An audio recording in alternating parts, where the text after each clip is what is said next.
What's going on, everyone? It's Sheena, aka Sheenapreneur, your favorite veteran. Y'all gonna have to forgive my voice because my voice is gone. It's over with, it's gone.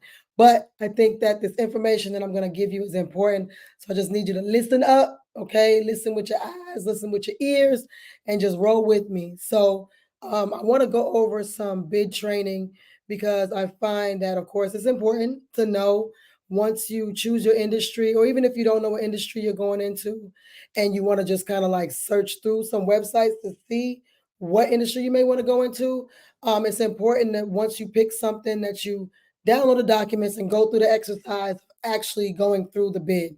That's like the hardest thing for a lot of people to do is to actually go through the bid. Like y'all not afraid of nothing else, but you're afraid to go through the bid. So with this exercise, I'm going to be using the state of Georgia website. I know a lot of people talk about federal contracting, but with me, local contracting has been more beneficial for my company, Foresight Industries. We do facility management services. So litter pickup, janitorial, painting, drywall, pressure washing, power washing, floor repair, and all that. We found a lot more success on the local level, and I need to be able to like go to someone's office when I don't get paid. Like that's that's why I started. I wanted something close by, so within like an hour and a half to 2 hours of where I live, where my office is, so I can get there quickly if there's an issue. So what I'm gonna do is go over the Georgia website. The Georgia website is one of the best. I'm gonna say I've been in a few portals, but I feel like Georgia is one of the best. And I'm not being biased. I'm just saying that it's easy to navigate and it's easy to search for stuff. So we're gonna do this together for the first time. I'm gonna go over some that I think might be relatively easy, but if not, if it becomes too cumbersome, I'm just gonna give like an overall view of what a bid solicitation looks like and the key terms and key things you should be looking at on a solicitation. So let's go.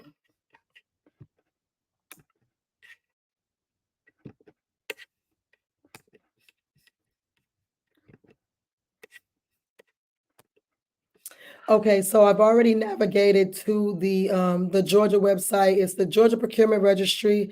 Not that easy to find, but really just whatever state you're in, whatever county you want to pursue, you're gonna go to Google and you're gonna put in whatever state procurement. So Alabama procurement or doing business with Alabama, state of Georgia procurement or doing business with the state of Georgia, DeKalb County, Georgia procurement or doing business with DeKalb County, Georgia, that type of thing. So right now we're on the Georgia, it's going to be referred to as the Georgia procurement site, the Georgia DOAS website. And this is pretty much what it is. It's very, like I said, very intuitive. They have a lot of opportunities on this website. And I like to look through it for fun sometimes. So right now, this view, if you look here, it asks for the type of response, whether you're going to be submitting this via paper or electronic. You can search it by keyword. Right now, we're going to be searching for open solicitations, but you can search for all or awarded or whatever, because sometimes it's a good way to get pricing. I have a whole video about pricing. Government type, if you're looking for something specific, like you only want to focus on the school systems, you can absolutely filter it down. Told you I'm struggling, so just hear me out. But if you're looking for just to work with the school systems or county government, then you can, drill down that way. And then also the different cities or counties or however it's categorized, you can drill down that way and say, I only want to work in the county in which I live. That's cool, or where my office is. And then the type, they do kind of, these are not always perfect. So for the sake of this video, I'm just going to keep this at all completely. I'm only going to use the keyword section, and I'm going to use all just in case it's not categorized properly. Because again, contracts is still human based, and there are people entering in this data and they may not know where to put a certain type of industry or a certain type of service. So it's just important to know that it may not be exactly, it's not going to be perfect. And the solicitation is not going to be perfect.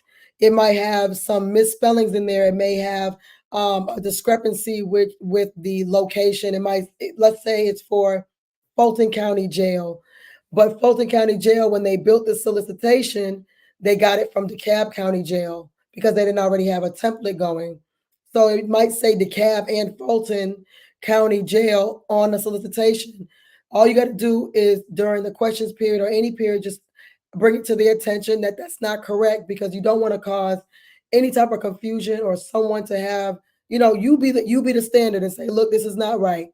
Every time you look at solicitation, you're looking for errors. That's the first thing.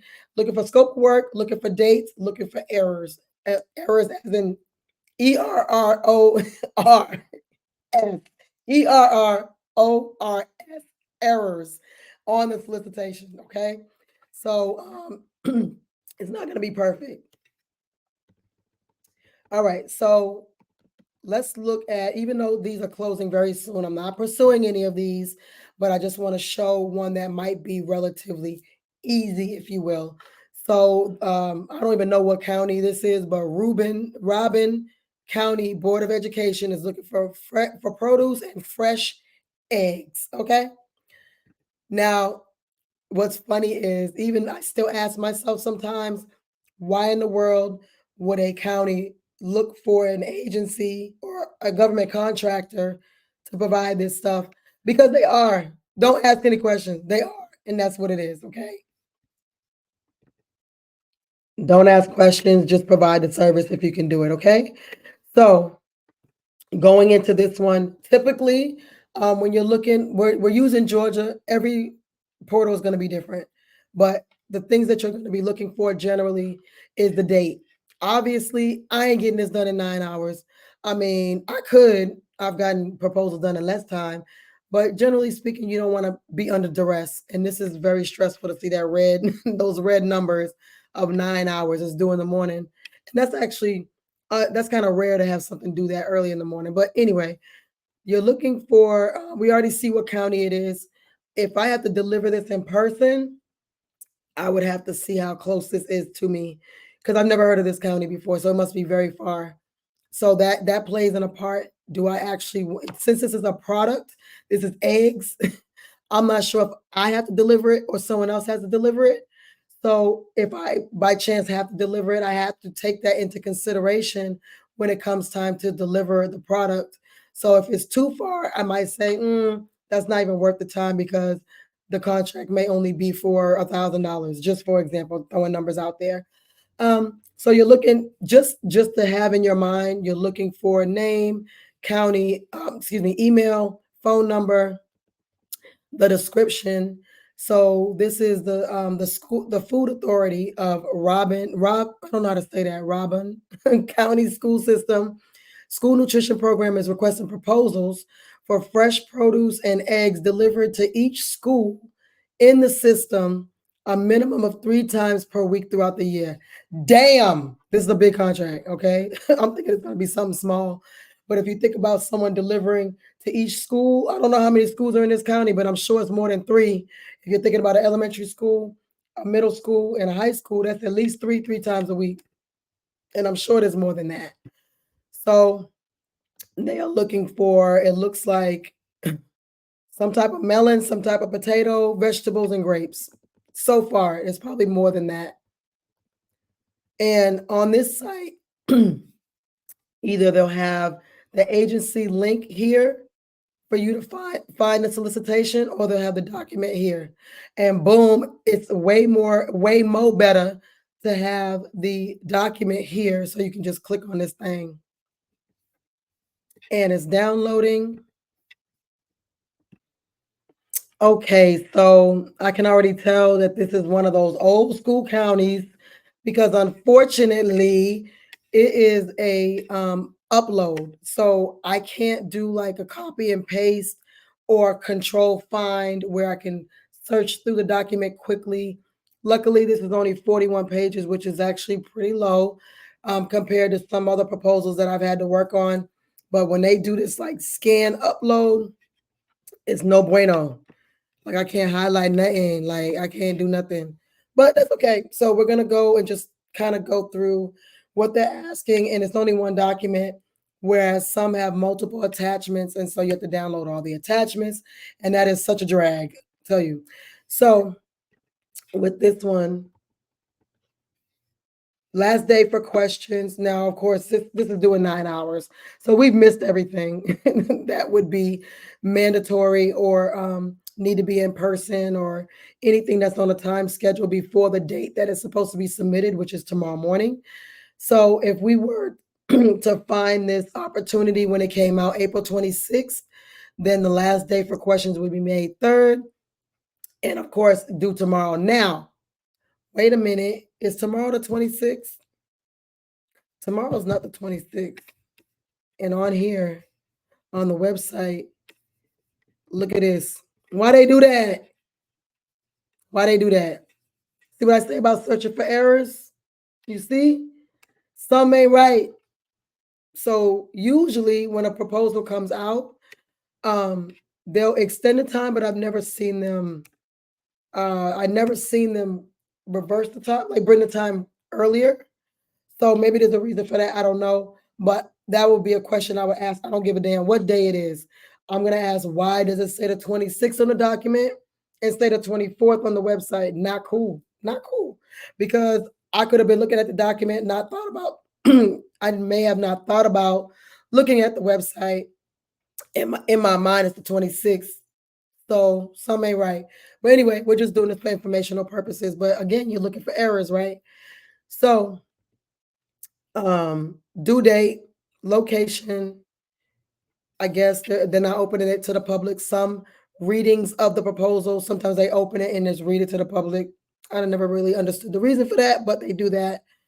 Location where they're going to be opening it, where they anticipate the award to come out on June 3rd, but that may not even be accurate. And then start date July 1st of this year through June 30th of next year. Now, a note that I've said in multiple of my videos, because I'm so connected to local contracting, is that the fiscal year for the federal government is October 1st through September 30th. And on the local government, usually with most of the contracts I've been awarded, we do work with the school system quite a bit, but even the ones that are not in the school system, their fiscal year is July 1st through June 30th. So that makes sense that they're starting something with fresh money for this particular contract. All right, so they're looking for produce and eggs. And when you're looking at proposals, again, it's intimidating. They can be really long and very wordy. But this is literally saying definitions. So definitions. Do you really need to read it? I ain't reading it, because this is just explaining what these words mean.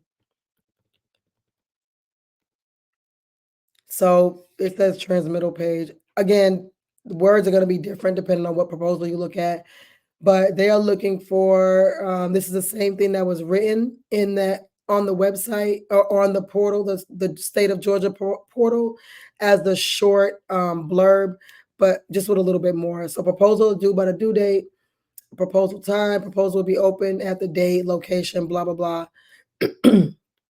We already know that. Also, this is very important, that sealed proposal shall be mailed or delivered to this location. Questions are going to be emailed, but the actual proposal packet has to be mailed or hand delivered. I'll tell you, when it comes to those, it could be a challenge, because you might wait to the last minute and have to drive on 2 wheels trying to get this thing delivered. I've done it too many times. So as a company, for the most part, we stopped doing hand delivery, and we only do it depends, because some of them too good to be true, you know what I'm saying, or too good to pass up, I should say. So with that, if it has a portal, or if it can be, if the whole packet, the proposal can be emailed, that's preferred. But you want to look at that to see if it makes sense, especially when you're bidding on state contracts out of state. Like if you're in Georgia and you're bidding on something in Florida, or bidding on something in Virginia, obviously you're not going to drive. Well, I mean, some people do drive. If it's a lot, if it's multi-million, you might drive, but generally speaking, you're going to mail it. So that means you have to overnight it if you wait to the last minute. And then it could be like an arm and a leg, like $60, $70 just to mail something that you honestly may not even win. That's just the way that it works. So we don't really do that anymore. And we have more time, more of a buffer time. Even if we wait to the last minute, we can literally wait until the last minute to email instead of like, I got 3 hours to drive to drop off this proposal.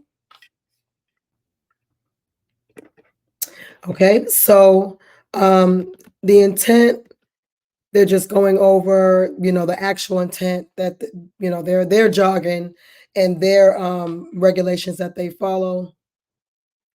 Contract time period, we already said it's a year, but the contract may be extended up to 3 months at the same bid pricing, provided mutual agreement. So that's later on. That's not, it's need to know, but not need to know. It's more like reference purposes. Like if you're at the end of the contract period and you're like, wait a minute, let me go back to the solicitation or the award contract, because usually the contract award is going to be the solicitation, just the remix version of it.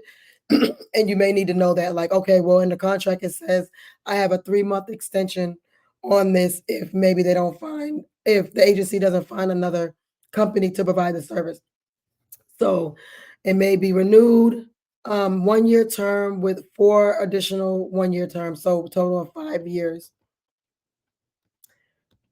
So if you're, again, you're hand delivering it. So this is all the information that you need to have outside of the proposal. When you go to mail it, you just got to read through that. It's all different every agency basically. And this is also important. The RFP is intended to be awarded to a single vendor and to result in a firm fixed price. Brief explanation about firm fixed price. Now, a lot of companies don't even pursue contracts that are firm fixed because basically the government is given a set amount of money for this contract and that's it. I mean, like literally, most of the times the contracting officer's hands are tied. They can't get you more money if they wanted to. So whatever price you give, it's written in stone, unless there is something catastrophic that happened during COVID, where you can do an equitable adjustment. But that's so rare, and you have to do like damn near a dissertation to get it.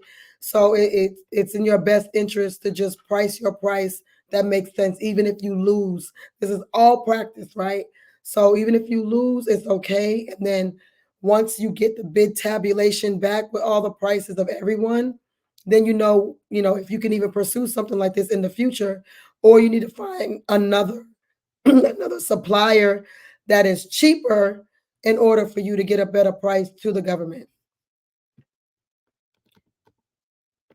So they said they're awarding it to a single vendor, one person, you the person.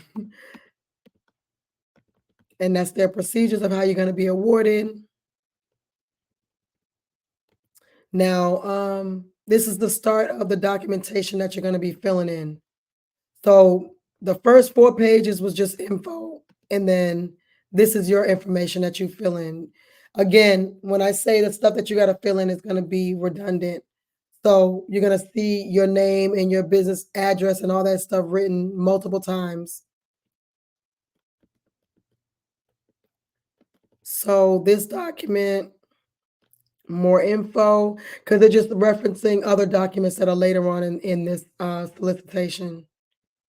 Buy America, Buy American statement. So the long story short, whatever you provide needs to be from America. You can read more about that.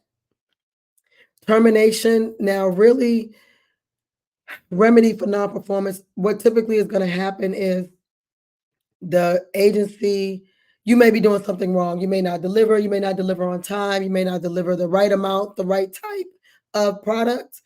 And so the agency is going to want a resolution.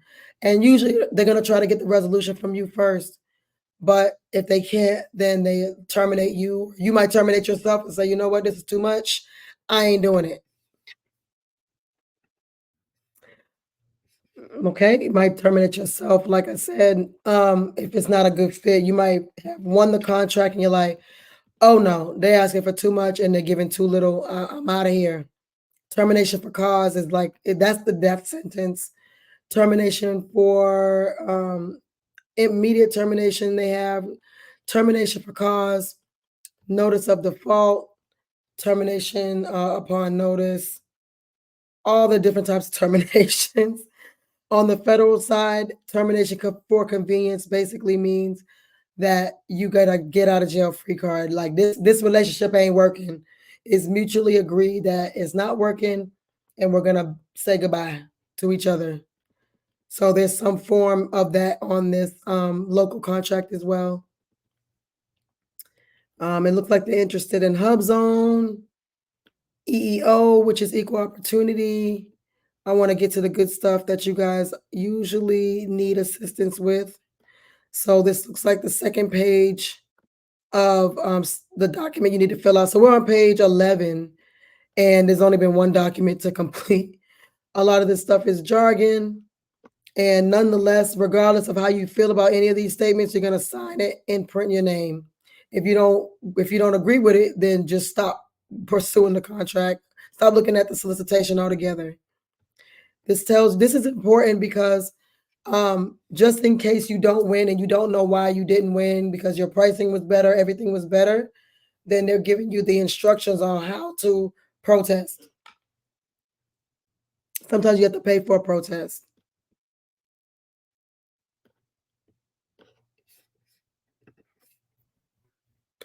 So I do want to spend some time talking about protests because it's very important, especially at the local level where it's not always understood or recognized what it is and how to do it. On the federal side, usually people will just protest by default in order to get the contract to be looked at more, well, scrutinized more. But on the local side, every single county and city has really every single solicitation is going to have a different protest procedure. Unfortunately, now they may route you back to the city or route you back to the county or the state website to do the protest procedures. But if it's on a solicitation itself, you want to make note of it. So what a protest is you feel like you should have won that contract. Now, there's several reasons why you may feel like you should have one.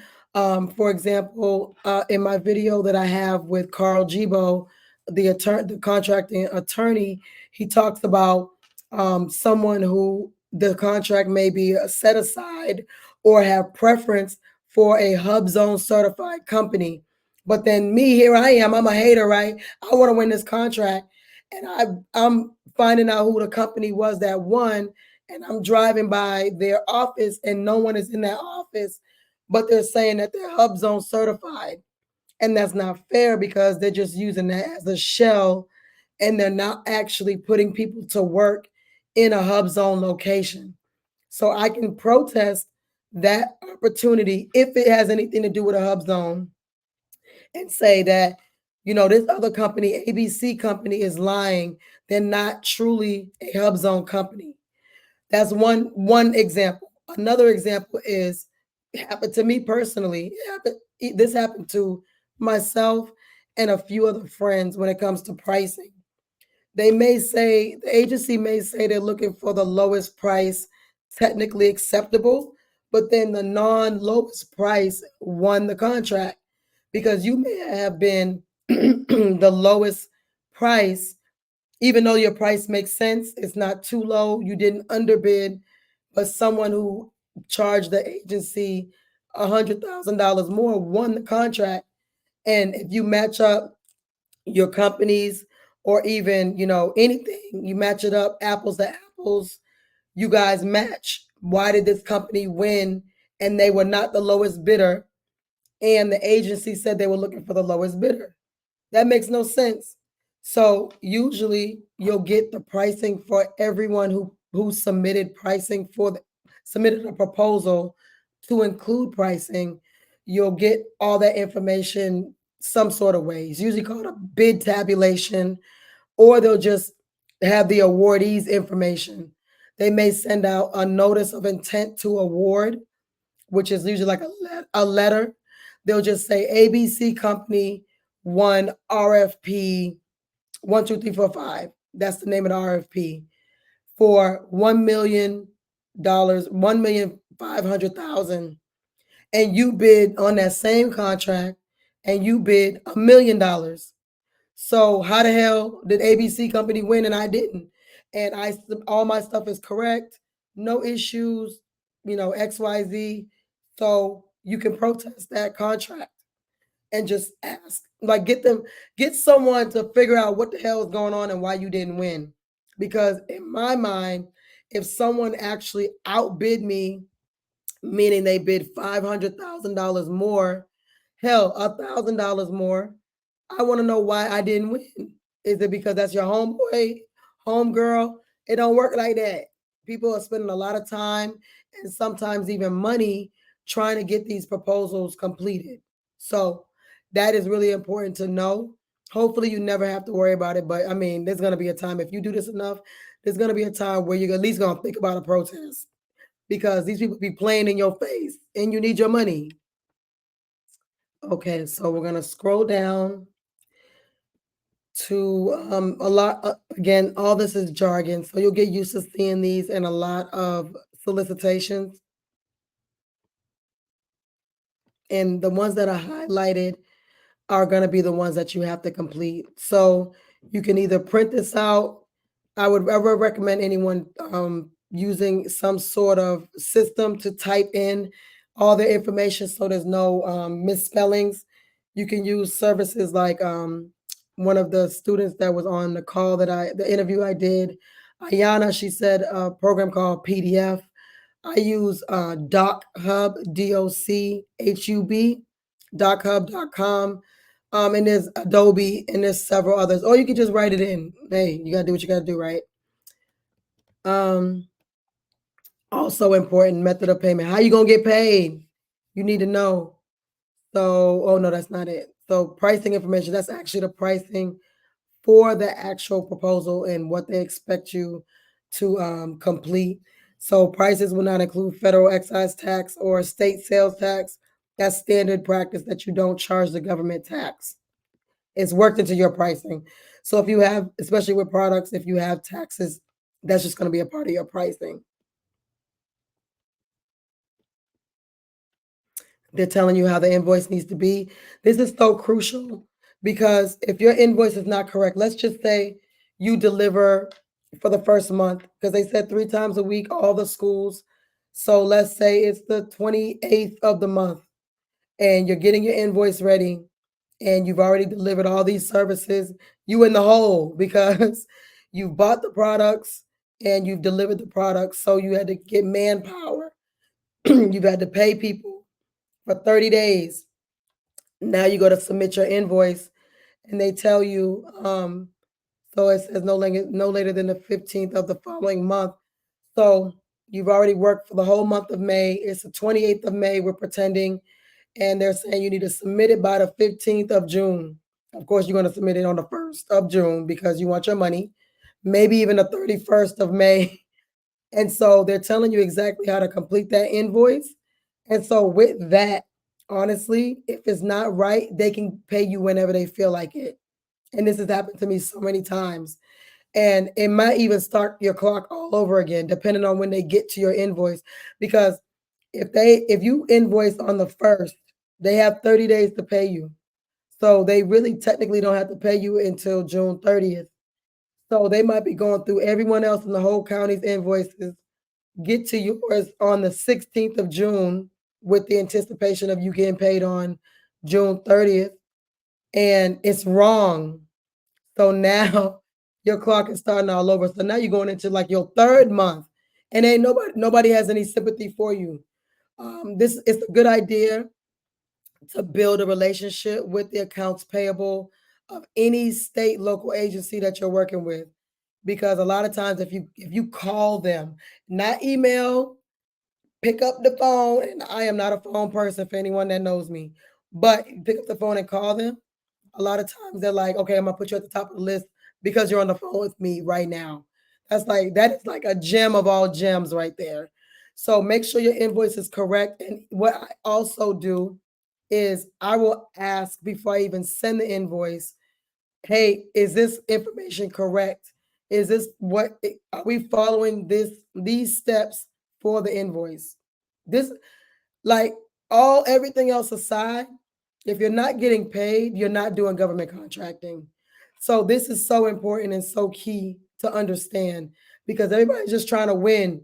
That's cool. You can win a contract, but baby, if you ain't getting paid, you won't be in business long. So pay attention to how the invoices need to be submitted when you're talking about local contracting. Okay. They're not all created equal.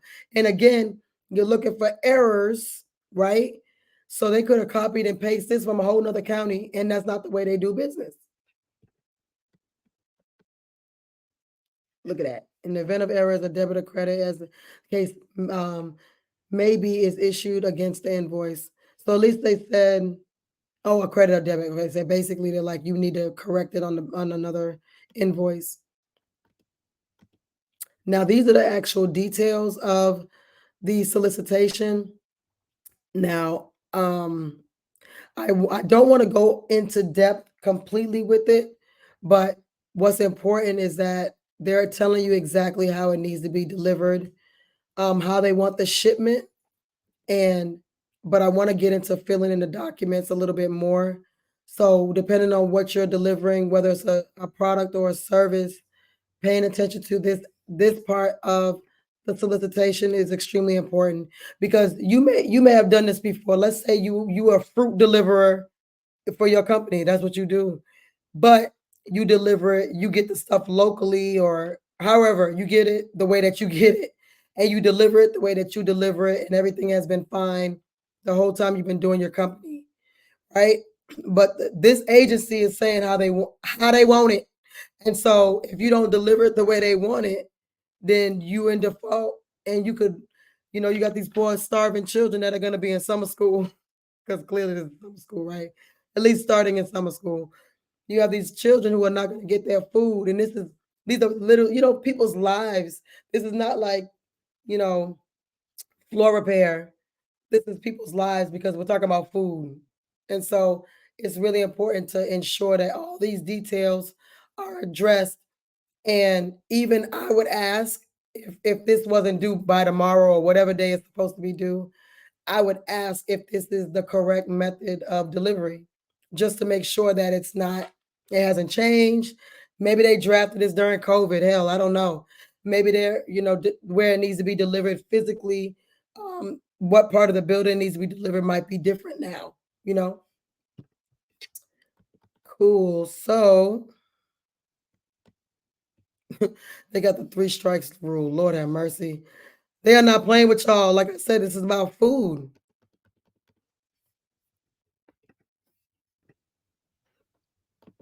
So also very important, the evaluation factors. I want to spend some time on this. So what evaluation factor is how the agency is going to evaluate your proposal. So proposals will be evaluated in accordance with the required specifications. At the school's discretion, the RFP may be eliminated from consideration for failure to comply with any of the required specifications, depending on the nature and extent of the non-compliance. So they're like, look, you can mess up a little bit, but if you mess up a lot, depending on what you're messing up on, we may or may not accept it. In addition to meeting mandated specification, RFP will be evaluated for the ability of the vendor to provide the school nutrition program's opinion, the best overall solution to meet the school nutrition program specifications. The way that now I may be wrong, the way that that's worded makes me feel like this is the first time they're doing this, so they need a resolution in order to make good decisions. Meaning they haven't outsourced this to this magnitude ever. I may be wrong, but that's what I'm getting out of that sentence. The school nutrition program reserves the right to award a single contract for the total requirement or award multiple contracts on a group or a line item based in any combination that best serves. So they're just letting you know they can do whatever they want to do. Substitution clause. This is really more prevalent in products, obviously, because you may have to substitute one product for another. Not sure exactly how that works with food, but we're about to find out. But sometimes that would be when it comes to, let's say, paper products. They may say we want the highest quality quilted northern, okay, or bounty paper towel. But then you're like, well, this like Sam's Club has an equivalent type of paper towel that is cheaper. They may accept that. So that's kind of what a substitution is. Shipments of items with brand name or specific other than those listed in the RFP shall be rejected or returned to the vendor at the vendor's expense unless prior arrangements have been made with the director of school nutrition. Substitutions may be made only with prior approval. So basically, like they'll accept it only if they you let them know first and don't try to like skimp on them. This is addendums. Addendums and amendments are the same thing. So if you see addendum amendment, that just means like they're adding another document or another item to the proposal at any given time. I've even seen addendums issued after the submission time. So it was due, for example, May 1st at 10 a.m. and an addendum came out May 1st at noon. Like what? So, just to extend the date. Actually, still never won that contract. It's still pending, but nonetheless, they can come out at any time. So you always want to pay attention to like the portal or the website or wherever you found the solicitation. Just make sure there's no addendums or amendments that come out leading up to and after the date and the time of the proposal submission. This is how they the examination.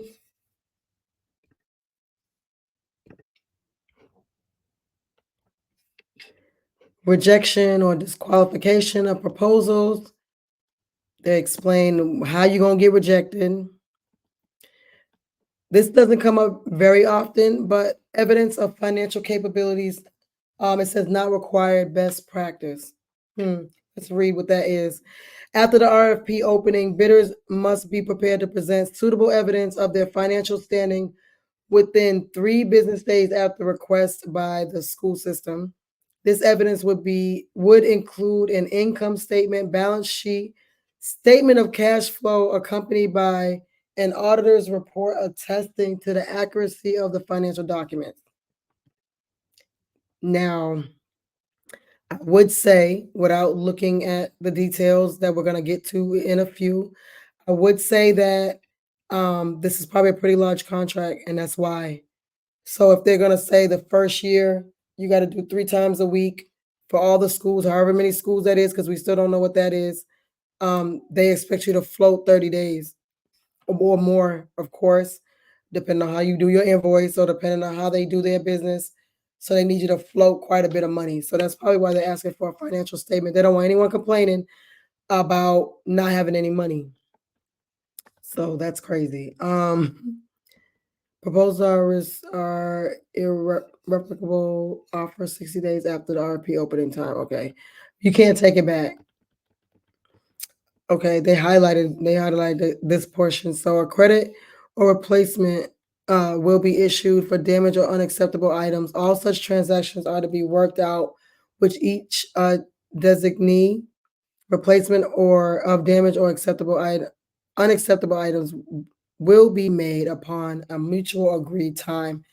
Damaged food, I mean, we're talking about food, so it's easy to see that something cannot be accepted if it's rotten or damaged. Inspections, they're going to do inspections, emergency orders.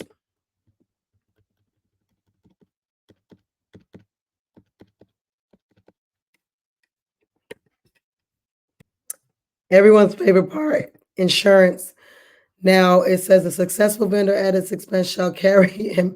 Yo, they don't care about you, yo, at its expense. You paying for your own ish, I don't care. That's what the agency is saying. So shall carry and maintain in full force at all times during the term of the contract resulting from this RFP. They want you to have workers' comp, general liability, personal injury, automobile and bodily injury. So I guess those aren't separate to my understanding. Bodily injury usually go personal injury, bodily injury is combined with general liability. I don't know. Understand that. That would be a question that I would have. Like, is this a separate insurance? I've never seen bodily injury insurance. What are you talking about? So just from looking at this, if I were to guess, I'm not an insurance broker or agent, but from my experience, workers' comp, general liability, and personal commercial auto is the insurance they want you to have. It doesn't say commercial auto though. I just kind of put that in there. So this may actually work. I always ask agencies to waive this because we don't have commercial vehicles, but they may just want you to use your own vehicle. You can use your own vehicle, but add them as a what's it called? An additional insured, which is usually free for most insurance agencies. So prior to commencement of performance of this agreement, vendor shall furnish the liability insurance, all required coverage, at least the limits, naming the county as additional insured, and providing that policies may be canceled without 10 days, that no policies may be canceled without 10 days advance written notice. Such certificate shall be issued to the county. Policy shall remain in full force for the duration of the contract. If you need to add exceptions, meaning like, look, strawberries they ain't even in season, I can't get them anywhere, then that's how you kind of address exceptions. Warranties, gifts, gratitude. Let's talk about gifts and gratitude. Acceptance of gifts from vendors and the offering of gifts by vendors are prohibited. No employee of the school district purchasing products under provisions of the contract issued shall receive gifts, basically. Again, this is all jargon. So, okay, this is interesting, and I'm just gonna go off of like a quick summary. If there's any type of full recalls, you would submit this form.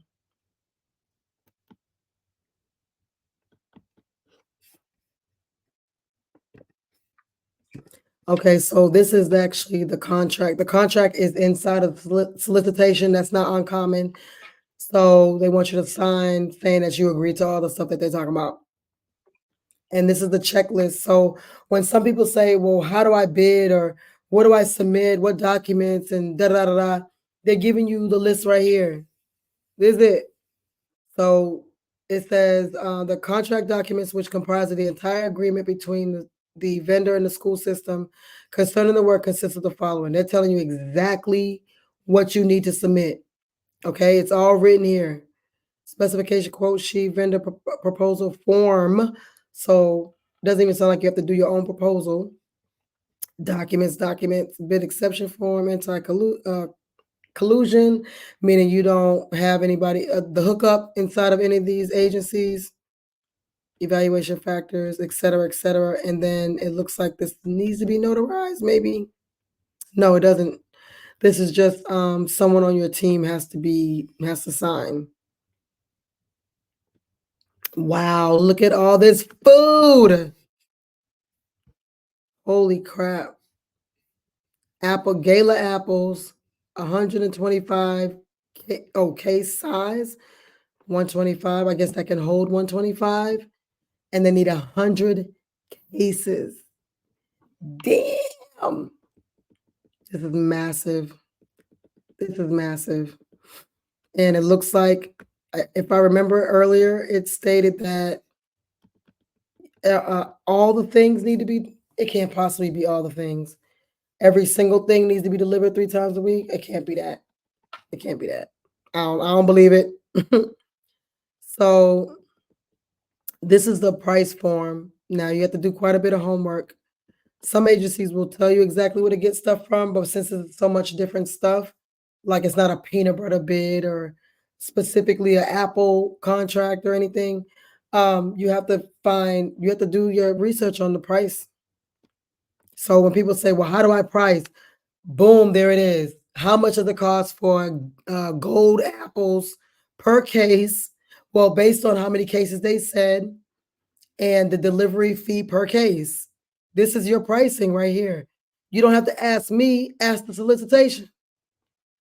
So they're saying for the gold apples, they need, it looks like 125 per case, 140 cases. You look up, you Google how much is it for a damn case of 125 gold apples, and then the 140 cases of apples they need. Boom. Now, your percentage that you put on top is really whatever the industry standard is. I'm not in the food industry, so I wouldn't know what the markup is.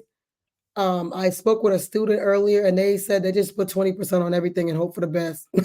Hey, that may work. It may not work also, because if you're talking about 20% of $10,000, that may be too much for the industry standard. So it's really depending on, it might be okay to add $1 on top of each case. And then for the whole totality, since they're saying they're awarding it to a single vendor, even though they said later on that they have the right to use multiple, they said they want to use one vendor. So at some point you're going to deliver all this stuff. So it may be okay to add $1 onto every case since it's 140 cases, and you're going to be delivering all these items, and then you would just add the total price right there. That's how you do your pricing. It's no Sheena magic. It's the pricing based on whatever the hell it is that you're bidding on. That's it. Most solicitations are like this on the local side and even on the federal side. They'll tell you exactly what they need, the quantity, the amount, the type, whatever, and then you fill in the blank. Some of them are just a lump sum. You may see some opportunities where they'll just say, let's just say it's all apples. And then they just want the total price. That's it. Nothing else, not broken down, total price. And you just got to do the math. So this is the vendor proposal form. So of course they're being very clear about what they want in this. And we talked about addendums and amendments. If there's an addendum that comes out, they're gonna number them 1 and 2. And this is just to let the agency know that you're paying attention, that you didn't miss anything. So you have to put in the date that you received the addendum 1 or addendum 2. There may not be any addendums. So in that case, you would just block that out when you go to submit the whole proposal or the whole bid.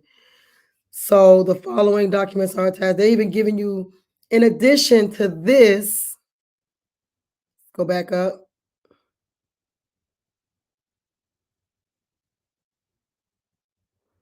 In addition to this checklist, right, they're giving you another opportunity to get it right. So when I printed this stuff out, I used to have it all on the floor and check, look at the document, check, look at the document, check. So they're giving you the opportunity to get this right. And they're asking, what is your total price, yo? What is the total price? How much you charging the government to do this? This proposal form must be signed by an individual with the actual authority to bind the company. I guess you put your signature right here. Or maybe it's no, it's here. Okay. They are serious about this. You got to have a witness and everything. For corporations, the proposal must be signed by the president or vice president, and the signature must be attested by the corporate secretary or treasurer. Okay, they look. If this was Sheena back day one, it would have been Sheena the treasurer, Sheena the damn president, Sheena the goddamn vice president. Okay, so don't let that scare you. You're like, shit, I don't have a president, I don't have a vice president, I don't have a treasurer. Put somebody on there and say yes, they are witness to this signature. Like, stop. Y'all be overthinking like hell. Put somebody on that damn line. This is who, okay, so it's 3 schools. I was right. It's 3 schools. Shout out to Robin County. It's 3 schools. Okay, it's like 11 o'clock, so I'm getting real goofy, but that just tickled me. It's literally 3 schools. But hey, that's great. That's fantastic. Shout out to the county. So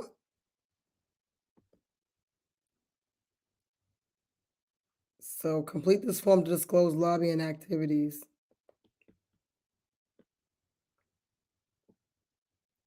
Uh, this is unique. And I would go on to say that only if you are doing some sort of lobbying, make sure you read because I don't know. Well, these are the instructions, it looks like. So we're going to skip past all that, but make sure you read. Certification regarding disbarment, suspension.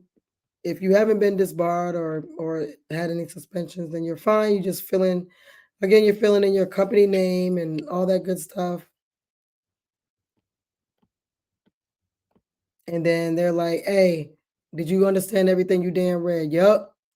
And they're giving you what looks like the school schedule. School days for kids is, yeah, bad, blah, blah, blah, blah. And bid exception form.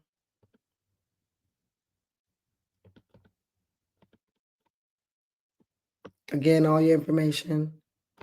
So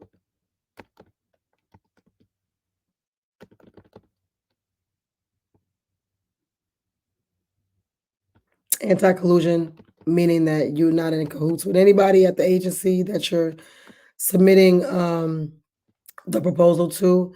I would recommend um, if you have a team or you have access to a team to get someone on your team that has the notary stamp to get them notary because it just makes life so much easier. You'll see so many documents that need to be notarized, and it becomes, when you start doing multiple bids per week, it becomes very stressful. Vendor affidavit. Now, the e-verify number is a little tricky because I did talk about this in a few of my videos, but you're going to have to just Google how to get an e-verify number. It's free. It's free to start at least, and it doesn't take that long. If you're under duress and you're actually doing this last minute, it's just a good idea to get your e-verify number and you'll have it forever. And you won't have to worry about getting it when it's time for a proposal to be submitted. So you just Google how to get an e-verify number. I'm not going through that in this video. And then that document also has to be notarized. And it's their reference form. Usually what we do as a team is we have like multiple reference sheets, whether it's a reference where it shows a pictures and a full robust outline of what we did for an agency, or it's literally just like that where it's the agency name, the address, the contact number, email, and when we actually perform the services, because this will come up over and over and over again if you stay in the same industry. And then you'll just have it, you'll eventually have someone that can fill in these documents for you. They won't even need to ask, categorized by whichever industry you're in or whichever type of service you provide. So with us doing facility management, of course, if we're going after a janitorial contract, we're not going to submit information for a flooring replacement, but we have a whole section for flooring, a whole section for painting, a whole section for pressure washing, with all the different agencies that we work with and all the different jobs we've done, so we can just plug it in when it comes to the reference form. So sometimes they ask for reference and past performance. They're kind of one and the same, but it just depends. Because they may just need references on your character. So if you're able to just, unless they specifically say that it can't be, the references can't be the past performance, usually we just do the same thing in both areas. This one's asking for reference at this point and may ask for past performance, but let's see. Doesn't look like it's asking for, okay, so this is the last page. You made it. You made it, and we went over this in less than an hour. So vendor questions, they're asking you as a vendor, how long you been in business? Give us some background information about your business. How have you done business with other school systems? Just answer, like, give them the answer they need. Have you give us the background about your information about your company? Don't say, well, I was a twinkle in my father's eye and I did it. Just say that we provide stellar food delivery services for the past 15 years. We have been in the state of Georgia. Whatever it is you need to say to make them confident to choose you. And that's it. Oh, one more. So this is the evaluation factors that we talked about earlier. Vendor will submit extended fee for each item. So the grand total pricing is 40% of the whole evaluation. The quality, now that's interesting. I don't know how they can determine the quality before you deliver it, but whatever. Guaranteed delivery. So what that means in this case, since you're submitting a proposal to them, is that you need to put these two words somewhere. We guarantee delivery. And no one can guarantee anything for real in the world, but as long as you're telling them you're making the best effort to guarantee delivery. So those exact words need to be somewhere, some on your documentation, on a cover letter or something like that. Now this must be okay. So I'm thinking this is possibly the evaluation once you get started, because some of these things, like a usage report, will be after you win, local purchase after you win. So nonetheless, this is a good way to understand what that agency is looking for, regardless of the time period. Because if they're looking for it after you start, they're looking for you to talk about it before you start. So that was it wasn't that quick, but it was a shorter, more straight to the point bid.